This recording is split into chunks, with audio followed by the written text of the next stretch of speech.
Hello, guys. Welcome back to my channel. Today I have the wonderful Will Keller joining me, who is doing amazing work spreading the word of natural law.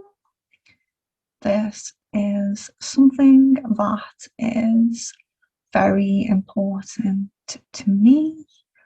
I plan on doing a lot more, being a lot more involved in this movement. So, yeah, this is my first video on natural law. I am very happy to have Will talk a little bit about it. Thank you so much for joining me. If you'd like to talk a little bit about, well, introduce yourself and talk a little bit about what you do. Sure. Yeah. Thank you for having me. It's a pleasure. My name is Will Keller, and my website is naturalfreedomleague.com. And yeah, we talk about natural law and the current human condition and just the nature of reality and the big questions. So again, thank you for having me. Yeah, that's great. So, for a lot of people watching may not know much about natural law. So, can you delve a little bit into what it's all about? Yeah, absolutely. What is natural law? Well, I like to start simple. So let's define some words. So what is natural? Natural is inherent, relating to nature, um, and it's not man-made. So humans did not create it. And then law is immutable, binding, dynamic conditions. So when we put them together, we have natural law, which are conditions in nature that are inherent, that are non-man-made, and they're immutable and binding to us all. So most people know the physical natural laws, gravity, thermodynamics, etc. Most people know these, but they do not know about the metaphysical laws. These are the energetic, the cosmic, universal laws that are actually governing the consequences of behaviors for human beings that have for beings that have the capacity to understand logic and reason. So I can dive a little more into that.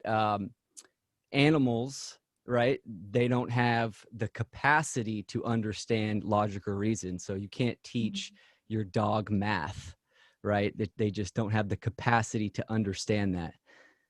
Human beings and other beings like humans, we do have the frontal lobe that has the higher thought form, the complexity to understand logic and reason. So this applies to us because we can understand it. So natural law is the governing forces that were put here by the higher creative intelligence to pretty much to give us.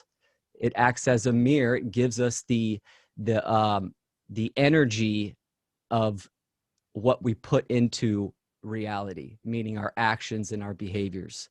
Most people know this as karma, right? Or moral law. This is universal cosmic law, God's law, um, the law of cause and effect, um, consequentialism, and the golden rule. So it has many names, and a lot of people probably have heard of these terms and these names before, but they don't actually dive into the nitty gritty of like what it's about, its details. So yeah. Yeah, that's a really good way of putting that.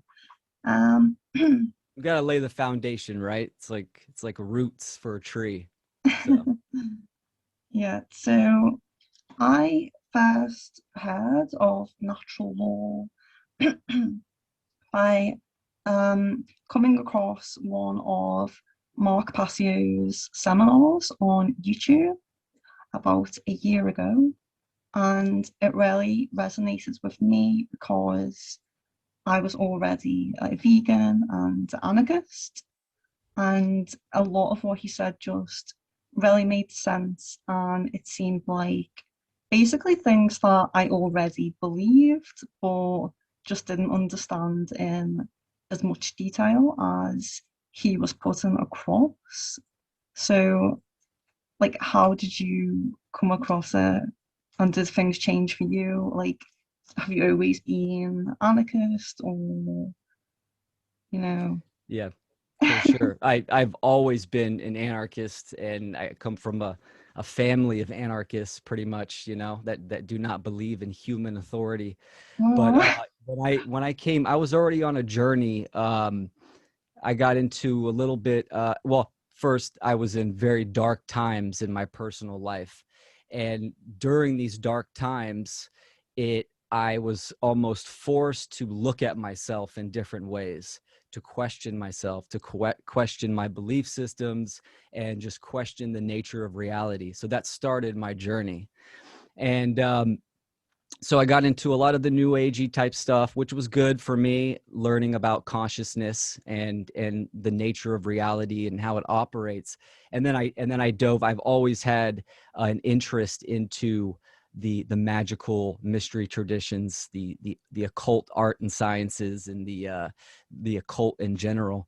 When I came across Mark's work, he, like you said, he defined everything that I kind of knew already, and obviously he added a lot more detail to it, but he connected the dots so well.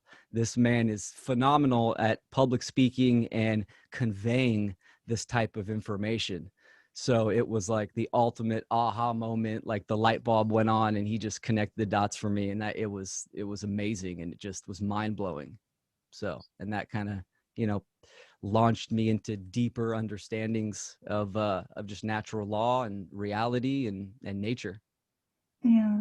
Well, that's so like amazing because I do feel a little bit like it was easier for me to come to decisions about like anarchism and things like that because I wasn't really brought up with any strict like religious views or political views from my family. So I think that when you're not really brainwashed in that way, it is easier to understand these kinds of concepts as opposed to, you know, a lot of people view anarchism as like a very chaotic and like rebellious kind of thing. Yeah. And but I recall being like very young and like before I really understood what politics was or what the government really were. Um, I just remember thinking it was quite crazy how there's like a group of people who I've never met and will never speak to who just decide these rules that I'm supposed to live by. And I just always thought it was really strange. I can totally relate with that. I remember growing up, and even in, in like public school and just looking at politics, I never got into it, but just looking at it for face value, it almost seemed like it was a joke. Like it was so artificial. And I was lucky enough to not have any religious conditioning from my family, or really any type of conditioning. We were very much in touch with nature and camping and all that kind of stuff. So, I grew up on a ranch, so that was nice. But the mainstream society and culture it was just um, this artificial, it was just put together so weird, and it never resonated with me, and it almost seemed fake. So yeah, from the start with me, it didn't settle in. Even public school too, I remember just being in school, high school and stuff, and it just, the way that everything operated didn't sit well with me. So I never really cling to those type of programs. So I've always resisted. So another thing I did want to ask about anarchism, um, do you think that it would be possible for, like, do you think that anarchy would come first and then humanity would kind of evolve? Or do you think that humanity would have to, like, humans would have to evolve kind of spiritually and consciously before they could truly live in anarchism? Do you think that's where the idea of it being very chaotic would come from? Or, like, what way around do you think that would go? Yeah.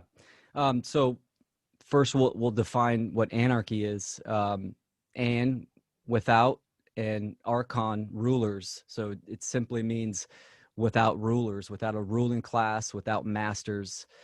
And but it does not mean no rules. Obviously, we're talking about natural law, these binding conditions that govern the dynamics of human behavior. So Yeah, those are the rules, right? This is the true law.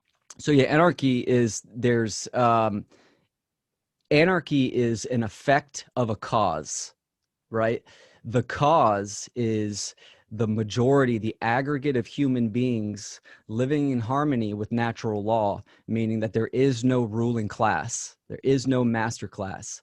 So once human beings align their own behavior that's in harmony with natural law, which natural law is ultimately morality, right? These are the moral principles that are inherent in nature.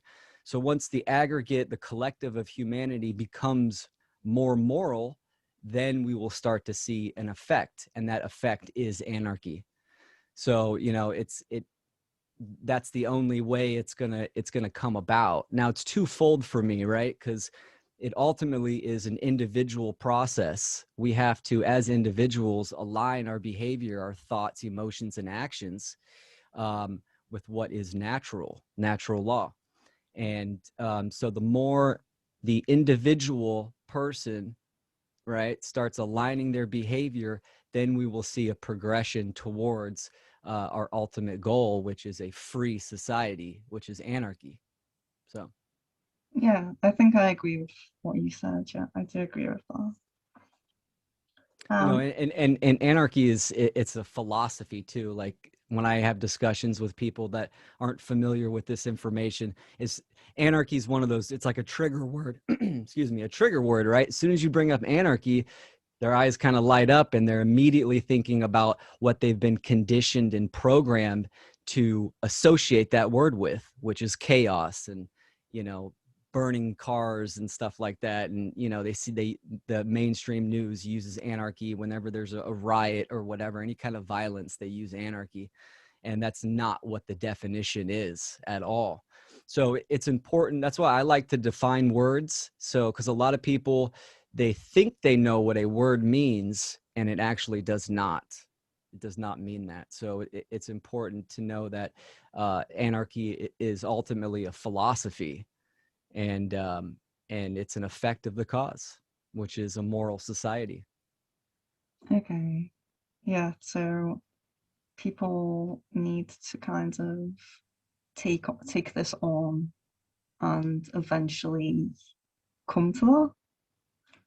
Yeah, absolutely. Well, the knowledge and understanding of these moral principles, natural law, that's where it starts. That's where we will start to see change, is when people come into knowledge and then apply that knowledge to their behavior, and then they become more moral in action, in thoughts, emotions, and actions as well. Um, so that's really important. And we see, people talk about the shadow work, which is really deep introspecting and work that you do within yourself. No one can do this work for you. You have to do it for yourself, and that is really digging deep to the negative aspects about yourself, the insecurities, the skeletons in the closet that most people kind of bury down. That's ultimately where the journey begins, because once you can start to bring the darkness to the light, right, you're making conscious the unconscious, which really dictates your behavior. A lot of people are operating from the subconscious and the unconscious aspects of themselves. They don't know why they do certain things, and battling demons and stuff. This is just stuff that's been buried down in people that they haven't looked at, and they haven't resolved and contemplated those issues. So a good process is to start to question yourself. Question your belief systems. Where do your belief systems come from? Why do you hold belief systems? So that's a long process, and it's never ending too. It's a lifelong journey of just self-improvement. Yeah, I do agree with you. I do agree with that. Another thing that I wanted to ask was about care. So I'm like a very spiritual person, and my a lot of my work is like energy healing and readings and things like that. And I meditate a lot and have like astral projection experiences and things like that.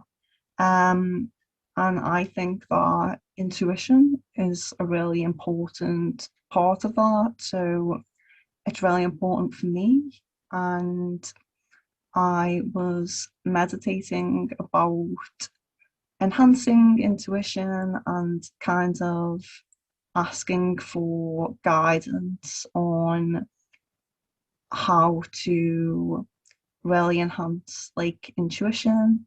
And the information I was given was like what causes people to be intuitive. What are the most common times when people experience intuition? And I thought about it, and it is usually when someone they love is in danger or they're in danger. When you hear a story about, someone just having this intuitive feeling to maybe not drive their car that day, or, things like that, it always tends to be to avoid danger.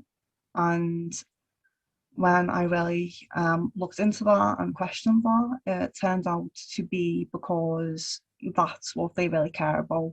It's Mm-hmm. always someone that's very close to them and someone they really care about. Yeah. And so that made me come back to again like things that Mark was talking about and natural law, because he talks a lot about care and how care is kind of like the missing, like, does he say missing principle? Yeah, Or the lost missing principle for sure.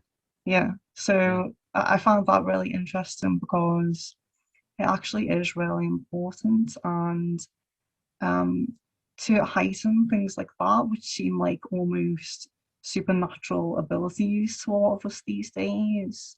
Um, something so simple as caring more about people can bring that on.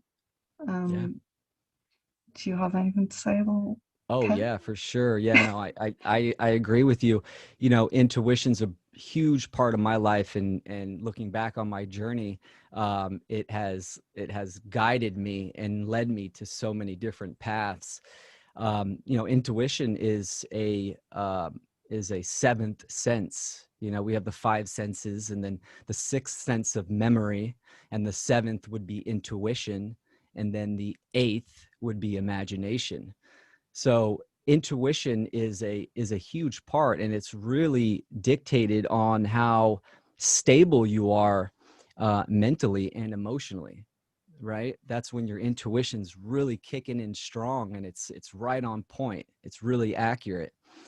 Um, Care is I agree with Mark. It is a lost or missing principle, right? This is the care is the generative principle. It's the generating principle, which simply means that what you care about, right, is what, or, where you put your attention or your care, that's where the energy is going to go, which is ultimately willpower.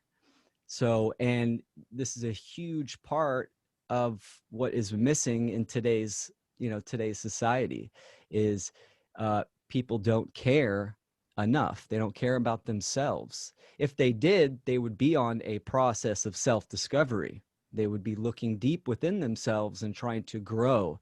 I think a lot of people are on autopilot, right? This is also called the unconscious feedback loop. They're in this cycle of just going with the flow, right? And this is where, people just follow the dictates of the ruling class, following orders, and they don't know why they do certain things. There is a lack of care there. There's a lack of self-respect and self-love. So yeah, care would be, when we look at the seed of life, care would be the outer circle, the all-encompassing principle that kind of binds all the other principles together. And the highest form of care would be a divine love, the care of creation, the care of all, knowing that we're all having this experience. So if one suffers, we all suffer. So there's many levels of care, and that would be one of the highest. Obviously, the care for truth, objective truth, what in my opinion is the highest. But yeah, utilizing care and intuition can be a huge attribute, and the process of aligning our thoughts, emotions, and actions is also constant, right? We have to have a healthy cognitive ability where we're able to discern what is true and what is false. Um, we see this, a lot of people just, that's why the television, right? The television is like the ultimate weapon for the ruling class. It's a mind controlled device, and it dictates people's cognitive ability. They just see it and they accept it, and then it dictates their behavior. So definitely a huge problem. But I always ask that question to people: what do you care about? It's a huge question, and sometimes, a lot of times people fumble over that question. A lot of people say, oh, well, I care about my friends and family and stuff like that. Well, yeah, that's good, but they looking at the bigger picture. A lot of people have just the pieces. They don't have the big picture of where humanity is going, and that's because the social engineers they have completely just degraded care for just people in society. Meaning, people don't really care about the big picture, about where humanity is going. These big questions. And unfortunately, that's definitely a huge problem. That's so true. And I feel like it's very hard to know what is true. I don't watch TV at all, and I haven't for years.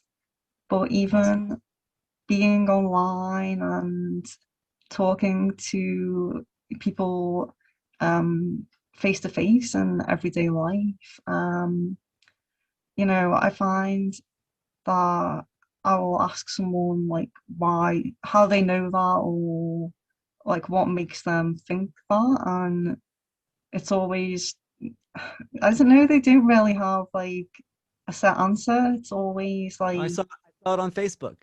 They say yeah, something like, yeah. yeah, Or it was on the news or some article, and yeah, I feel like it's very easy to get really far from the truth, and especially with all the conflicting views about what is happening right now. yeah, yeah. Discernment is huge, and in this age of information, there's so much information out there that's coming from all angles. It can be hard. to discern what is true or not. So I always, and ultimately this is a process of critical thinking, right? So, we talk about the trivium process, which is the method of truth discovery. This is the process on how to think critically. And that is, gather all the information, filter it and process it, weave out all the inconsistencies, and then output your conclusion, the rhetoric. And people don't have that no more. They don't teach that in school, and that's also a huge piece of the problem. I limit myself on social media. I don't watch any TV, no any news or anything like that. I try to use the apophatic method, right? This is the lost art of retroduction, where you can reduce things by what they're not to get an answer of what it is. So instead of getting information from the news, we already know that the news is just a propaganda machine. So just take that out of the equation and don't even follow that or get that kind of information from there. But it's always about if it's true or not. And that's where having an understanding in objective truth, and then aligning your perception to what is true, helps out in that process of kind of discerning deception from truth. So the trivium is a huge process that can be used on a day-to-day basis. This can be used on information that you take in. It can be used on self-development, right? Trying to toggle what you believe, what is false and what is true, and what you're emotionally clinging to, and also the big picture as well. So it's a great technique, it's a great method, and it's a huge tool, the trivium process. I think as well, a lot of the problems, or probably most of the problems that we have, stem from the way that children are brought up today. Um, a lot of children are just like glued to tablets and things like that, and the school systems are just so I don't even know like a word for it. I know, you right? know. Yeah. Yeah. um, so I think like we would need to restructure systems like that really to progress as like a society and a civilization. I think that a lot of the problems stem from there, and it's kind of hard. I mean, there is some people who would not just leave their children's education to schools and would, you know, continue to teach them and encourage them to be open-minded and things like that. But a lot of the time, that's not the case, and a lot of parents don't do that. Um, do you have any thoughts on that? Yeah, that's a really important topic. I personally think that's one of the biggest areas where we need to apply care and our attention to. The social engineers, they think and they plan out generationally. They're always planning out, 20, 50 years, 100 years in advance. We need to start thinking that way too. A lot of people that get into this work where, they want to educate people about true freedom and natural law, sometimes they want to see quick results. The truth of the matter is that we might not see any progress in our lifetime, but what we can do is teach our children and the younger generation. We're laying the foundation. The roots have to be strong. So we are planting these seeds, and teaching the youth is extremely important. It's on the top of my list personally. I'm also a father. I have a 7-year-old girl. So, we homeschool and stuff. I think it starts with parents educating themselves.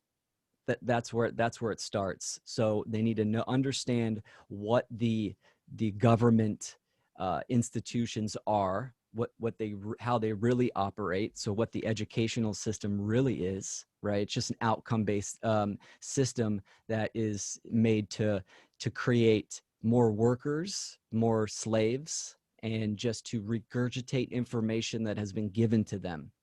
So there is no critical thinking taught there. They do not teach morality, right? Because the government institutions, they want to be the arbiters of morality. Whatever they say goes. And so that's an artificial system. So really getting back to our roots and teaching a natural system of education, critical thinking, the laws of nature, both physical and metaphysical, and starting there. And like I said, it starts with the parents educating themselves. A lot of people that I talk to that try homeschooling, they still are kind of indoctrinated on how they should do the homeschooling. Like, oh, it's got to be 8 in the morning till 3 p.m. Monday through Friday. No. Homeschooling is not like that. The world is our school. There's no time frame on learning comes and goes all the time. Instead of being in a classroom or just indoors all day, you go outside, you experience the world, get out into nature, you put these life skills into play, and you teach them life skills, and you teach them how just nature in general operates. And so they can have that foundation, that foundational cognitive ability from what is uh, natural. I use natural and artificial a lot because natural is obviously inherent, it is true, and artificial is false, it's man-made, so it's a created construct of the mind, meaning we just make it up. So that's kind of how I disseminate information as well, if it's natural or if it's artificial.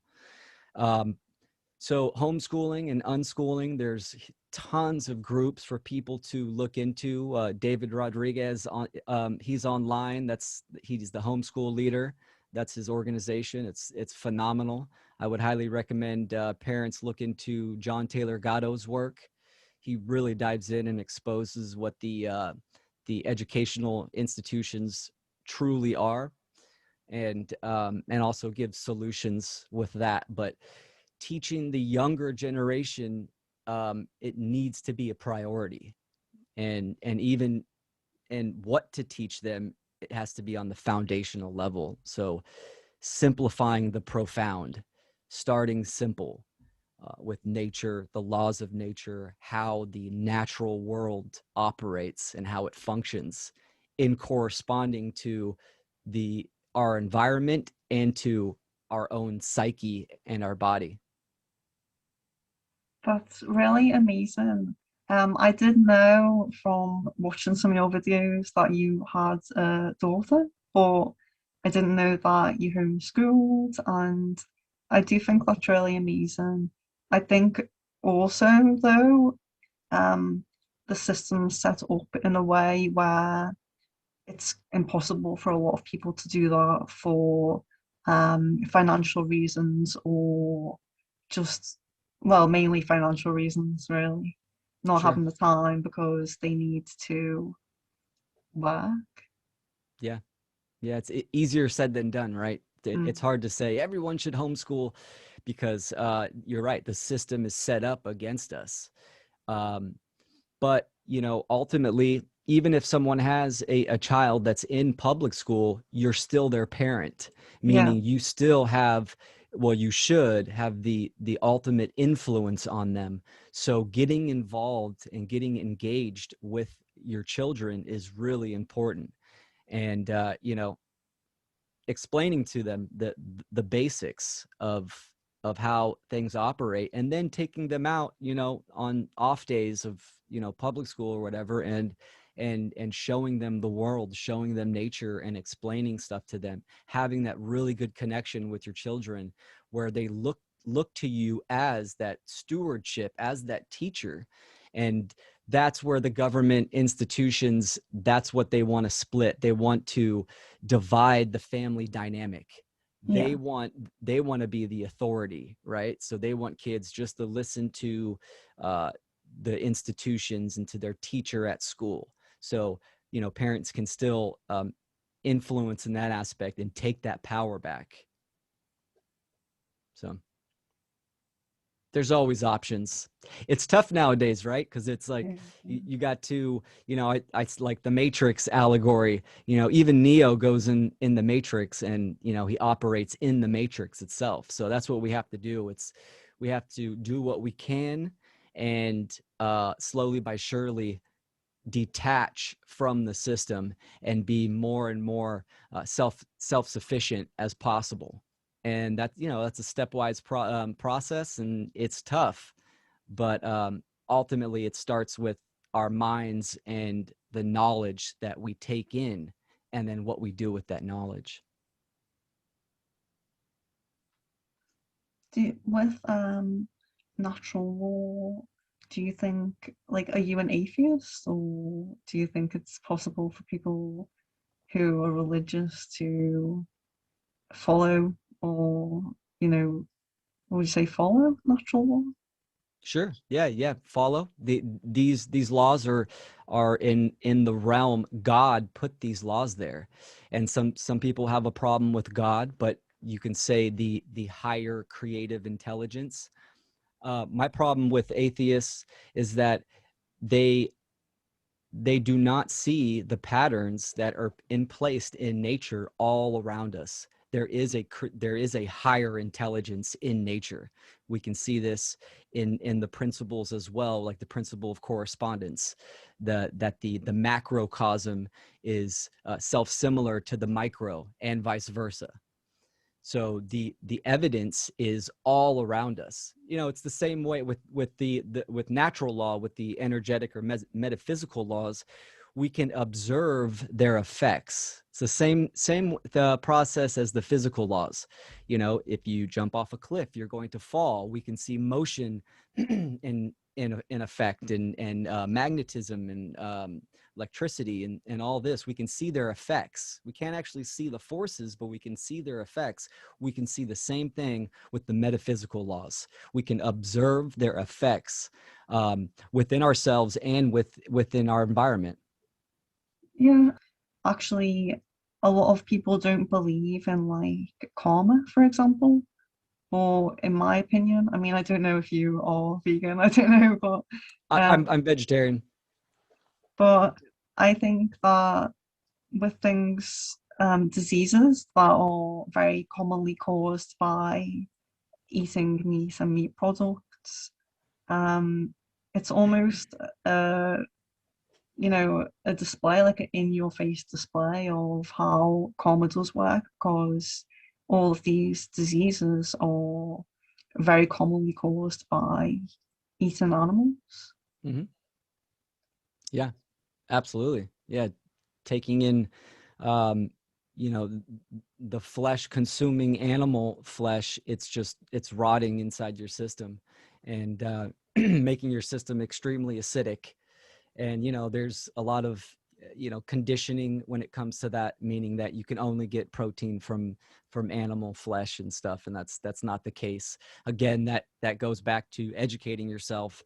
And people have an addiction to to their diets as well. So people that eat meat, they need to know, first, that you're addicted to this diet. So you can't stop it abruptly. You have to educate yourself and take the proper steps to detoxify your body. So I'm really big on plants and herbs for medicine. And nature is abundant, and food is medicine. So healing is all around us. The body constantly wants to regenerate and wants to heal. It's just all about getting yourself to homeostasis, where it can normalize and then begin that healing process. When you're taking high acidic foods in, or meat and all that, then your body's constantly trying to repair itself, but it's in the negative, meaning that it's constantly staying acidic. So taking in high alkaline foods, alkalizing your system will get it to a homeostasis level, and then the body can start to heal and regenerate. So I have vaccine damage from when I was a kid. I have psoriasis, so I have some patches of dry skin and stuff, and 90% of it went away as soon as I went vegetarian. So Wow. just, yeah, plants and herbs cured it right off the bat. So yeah, the body is an amazing technology. It really is. Yeah, that And is. and diet, and another thing too, diet is you know, we need to raise in consciousness. So one thing that people can take control over, and I say this a lot too, is, you know, you have control over what you put in your body. So start there. Let the journey start there by being aware of what you're taking into your body. Educate yourself on the food that you're taking in, and you know, increase your health. You're going to get huge cognitive ability, an increase in cognitive development, just by changing your diet. Yeah, I agree with that. Also, one thing to touch on too is that, you know, ultimately everything is energy. So the food that you take in, look at it from an energetic point of view. um, Taking in fruits and vegetables, these are high vibratory, energetic foods that you're taking in. Ultimately, it all comes from the sun. This is the law of assimilation, meaning that if you eat meat, you're getting secondhand energy. So you're actually consuming, you know, the level of vibration of a dead animal. So, and however it was killed, you know, the suffering and despair and all that stuff, you're taking in that energy as well. So, even when you look at the cultural religions like the Bible, you know, it never says in the Bible to eat meat. It says, I don't know the exact quote, but it talks about eating plants and the fruit bearing plants. So, you know, eating from the sun, eating of the sun. I did see also one of your videos, someone, I think it was like a group of you talking, and one of the guys was, he used to be a police officer, I think he said. Yeah. Um, that's like such a drastic change, to go from that kind of job and that kind of thinking to where he was at that point. So, seeing that did gave me a bit of hope that, no matter where people are and what they believe right now, there is hope of opening people's eyes. So yeah, Yeah. I just thought I'd mention that because, you know, sometimes you think it's kind of pointless to do it. I've wanted to do this um probably for about a year now, and it's just where to start, and are you going to reach anyone? And seeing changes like that just really gives you hope, I think. Yeah. Have you experienced that, or have you know, touched anyone who, you wouldn't have expected? Oh yeah, for sure. And that's an excellent point to bring up, because we went out and we were on the streets last weekend. You know, we have signs that we put up, and we pass out pamphlets and information on natural law and stuff. And there was a I've lot of seen traffic that. problems. Yeah, for sure. So, but we had this guy that came up on a bike, and he was like, I don't know why you guys are out here. You guys are wasting your time. This is pointless. The world's not going to change. So he was in this deep nihilistic mentality, right? It's like, you guys are wasting your time. It doesn't matter what you're going to do. And so that's that's one end of the spectrum. But that is also a person. And as we talked to him, it was very obvious that he hated himself, right? So a lot of this process, the great work is obviously to educate people about the current human condition that's going on in the world, but it's also about doing the great work inside yourself. And that is, you know, self-improvement, realization and discovery of yourself as well. And that's a huge part of the process. And when you're going through that, when you get to a level of progress, then you understand that you have a moral obligation to do it, to do this, and your personal life opens up to many possibilities.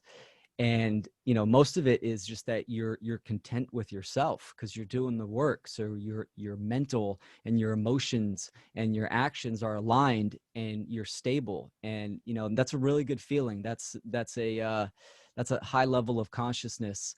And you have hope for the future. I try to educate people, mainly to to leave my mark on the world for my daughter, at least educate her so she has this knowledge and understanding when she's older.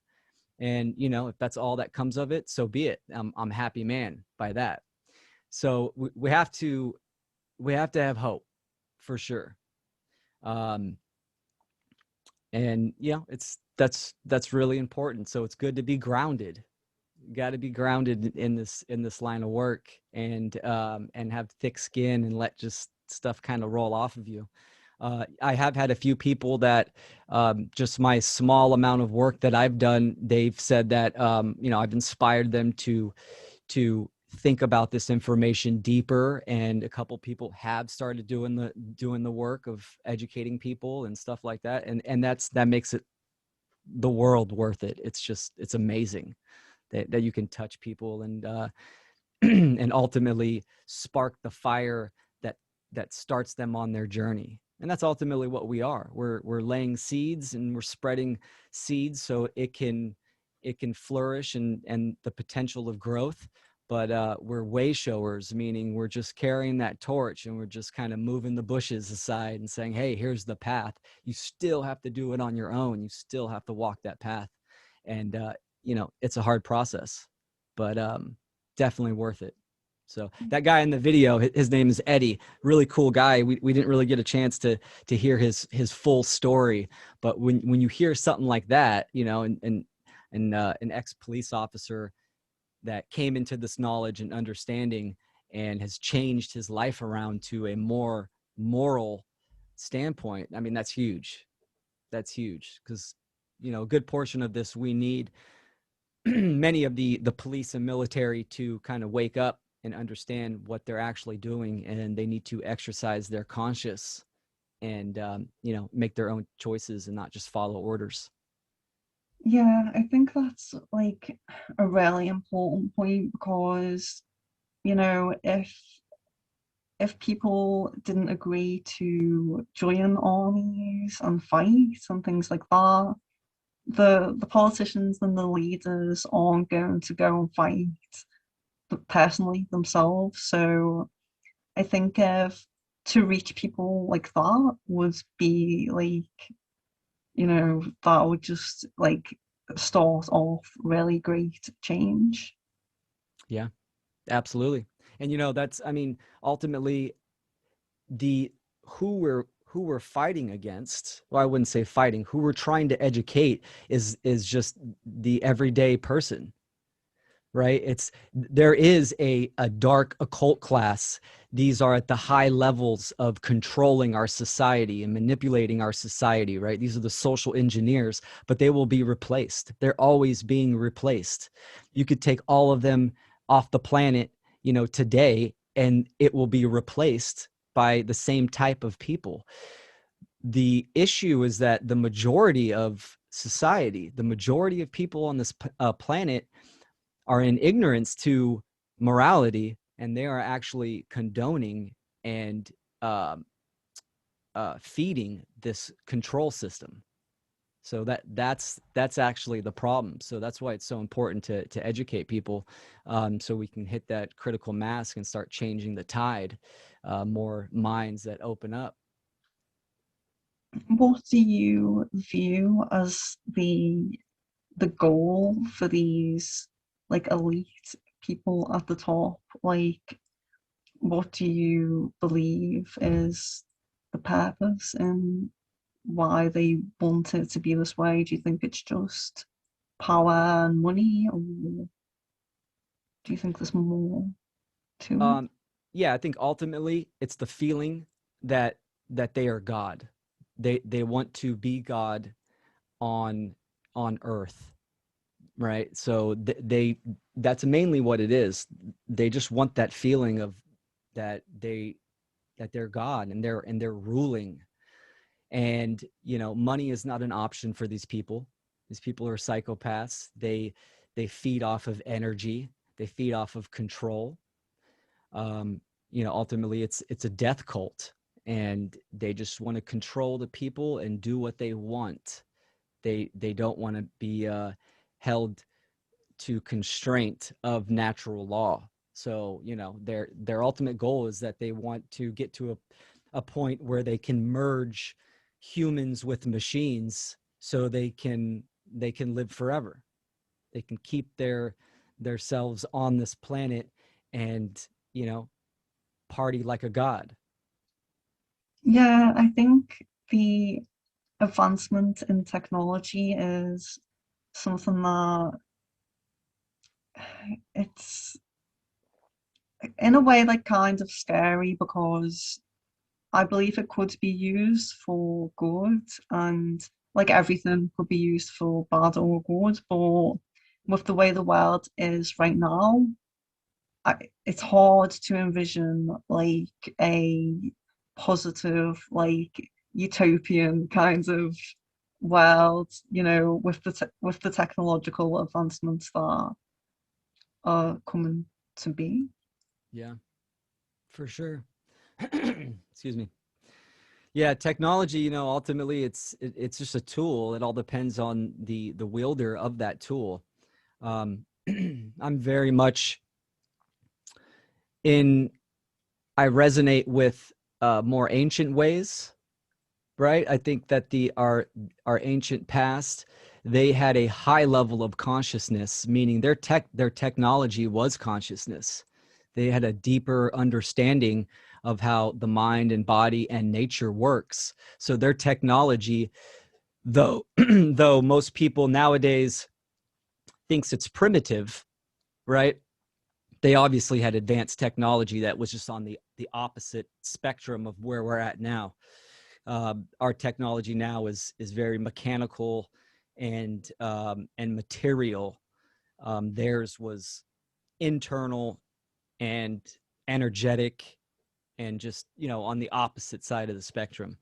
So the controllers, the transhumanistic agenda is real, and they're going for it. I mean, we're already seeing with the Neuralink with Elon Musk, and they're already merging.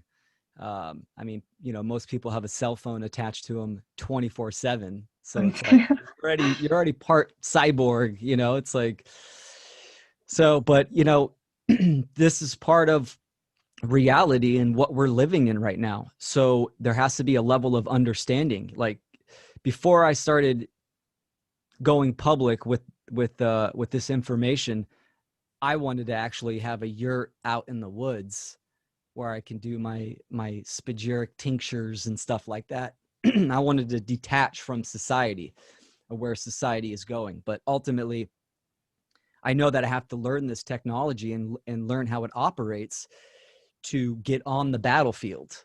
We live in a technological age, so the battlefield is, it's online as well. So it's important to know these tools and how to operate them, and fight back with the same technology that they're using. Yeah, I absolutely agree with you actually. When you talk about things like astral projection and or any kind of spiritual experience, a lot of people either think that you're lying or you can somehow do something that they can't do, which I just don't Mm, agree with at all. But I do think that in some way there is a great suppression on consciousness and on our abilities. And I think that if we were not advancing with physical technology, I think that we would be advancing with these kinds of abilities, which is kind of what I was saying about the intuition as well. Like, I really do believe that. And another thing I did want to ask, going back to anarchy, a lot of people just, a lot of people just believe that there is dominant, and there are people in society who assume dominant role, and there are people who assume a submissive role, and that is just normal. Mhm. Um, what do you think about Yeah, that's a common thing too. Real quick, your last comment, because I've had experience in out of body experiences and astral projection as well. In the beginning of my journeys, Bob Monroe was a huge teacher and influence on me too. So, those are technologies as well, right? That people can develop, and that's a common thing. People's ego kicks in. Oh, you can do that? No way, I don't believe it. So it? if then they get all defensive, and the ego constantly wants to promote um, everything being separate and stuff. So that's a fascinating thing that you said. With another popular comment with anarchy is that people think that this is the way things should be because this is how it's always been, right? And that's just a fallacy. That's kind of, it's just bullshit. um, People that say that don't have any kind of knowledge of natural law and the potential of, first, how that operates and functions, but then the potential of where humans could actually go, what we can actually do. That we are creators within ourselves, and we can create any kind of reality we want. This is what true freedom is. True freedom is expression of free will that's unhindered, meaning that there's no resistance. Everyone can express their free will choices unrestricted, but yet there is that deterministic aspect to it, which is natural law. These are the binding laws that govern our behavior. So um, most people don't have that level of understanding on natural law, so they can't, their imagination has been deadened. So, well, we see that with meat too, where humans have always eaten meat. It's like, yeah, do you know that for sure? We're not talking about the past. We're talking about the now and where we want to go. So, people constantly want to promote the same cycles just because it's comfortable for them. It's a sense of security. Most people don't want to change because that means they actually have to take responsibility for themselves and actually do something. So I think that's kind of where it comes down to is activating that imagination and understanding that, hey, you are responsible for yourself, and with responsibility, we're going to have to take some change. Yeah, that's really true. A lot of people don't want to change. Yeah, Um, they're clinged to their belief systems, right? The belief systems are these axioms that they think are true, and really they're just comfortable with them. It's like a security blanket. They accept them. Most of the time, they've been given these belief systems by either their parents, culture, or any kind of institutions. They pick them up on on the way of their journey, because it's comfortable for them. It's easy. They can cling to these belief systems and take no responsibility for any kind of mental activity, any kind of thoughts, or any kind of behavior. And that creates a schism, an emotional schism, where they are emotionally attached to their belief systems. And anytime those belief systems are threatened or questioned, then they're reactive. An emotional reaction to that, and that's when they get really defensive, and people don't want to hear things, and they close down. And like you said, ultimately this is a war on consciousness. It's all about controlling consciousness. They want to occult information and use that information as a weapon to embed into your unconscious mind and your subconscious, so they can dictate your behavior and you won't know it. That's, that's a tactic that they're using. That's why it's so important to do the self work, the shadow work, is so you can find these traps that are embedded inside your consciousness, inside your mental faculties, and bring them to light and then dispose of them. Yeah, It's deep shit. it is. Yeah, yeah. A good quote that I like to use, that my buddy John, my partner, he says all the time, is, what we're really doing is we simplify the profound. So we're taking the big questions, these big topics, right? And we have to convey them in simple terms. So, the average person can kind of understand them. And he's right. That's a really good quote. Yeah, that's absolutely right. Yeah. Um, I think also a very important thing in the progression, like, in human evolution, and trying to kind of direct society in the right way. Um, I think a really important thing is being like self-sufficient and learning how to do things yourself, and not just, like growing food, and um, knowing how to fix things or make things, and not having so much reliance on, like, supermarkets and Mm. um, things like that, massive corporations. If we can try to like get away from that. Yeah. Do you have anything to add to that? Like, Yeah, no, great topic. Um, my buddy and I, John, we call this detachment activism, meaning you're taking action to detach from the system.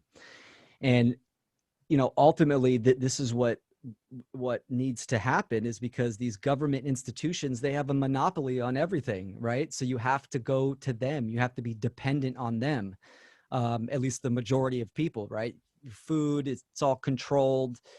Education, healthcare, all these things are all controlled by government, right? So, um, even religion and spirituality, right? With the New Age movement, it's very much co-opted into, um, falling in line with these institutions and with the way things are going. So, being self-sufficient, you're not feeding the beast. So I call myself a prepper and a propagator, meaning I practice being a prepper, right? So learning these life skills on how to be self-sufficient, and then propagator of knowledge on natural law. But you know, having these life skills, how to grow your own food, filter water, all of those things, that's real intrinsic value. That's what really has value to human beings. And it's important that we start making steps to go that way.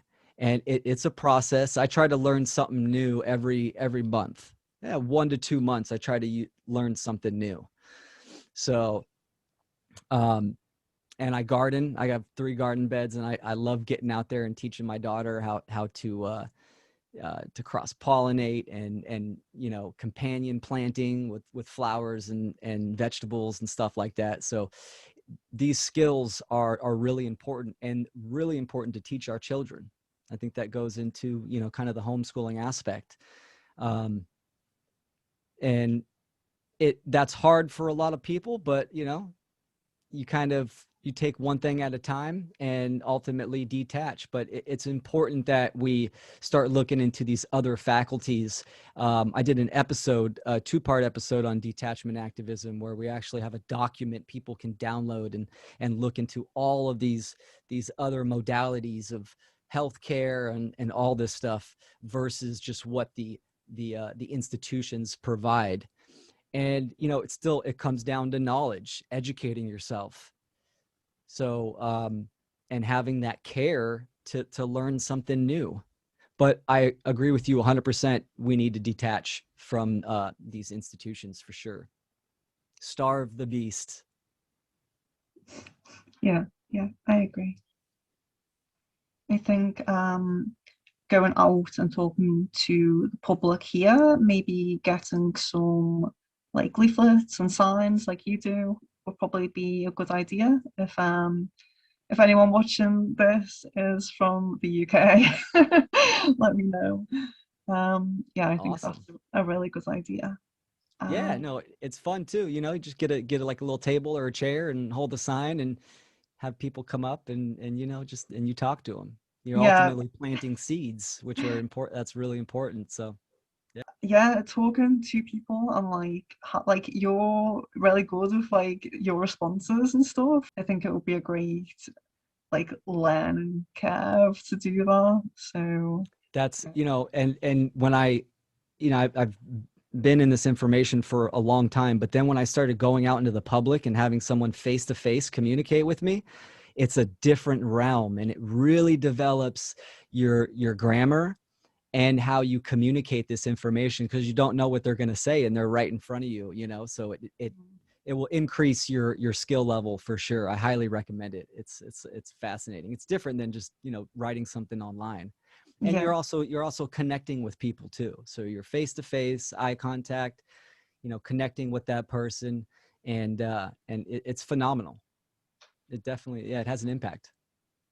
I would love to kind of open someone up to like anarchy not being, you know, what they preconceive like it to be. That's Yeah. really great. Yeah, a method that I use is the Socratic method. So it's you ask someone questions to stimulate critical thinking, and then, you know, I always say start simple, like just asking someone that comes up, you know, hey, do you know what a right is? You know, do you know what a right is? Where do your rights come from? And just going from there, those simple questions, they really get the wheels turning for people. It's good. Great. Oh, thank you so much. This has been really good, and you are so knowledgeable about this. You've been really interesting. Is there like anything you would like to leave with? Well, I'll just say thank you for having me on, and I commend you for, you know, starting to do videos and getting out there and do the great work. So that's fantastic. And then yeah, my website is naturalfreedomleague.com. And yeah, anytime. Thanks again for having me. I appreciate you. Oh, thank you so much. Thank you.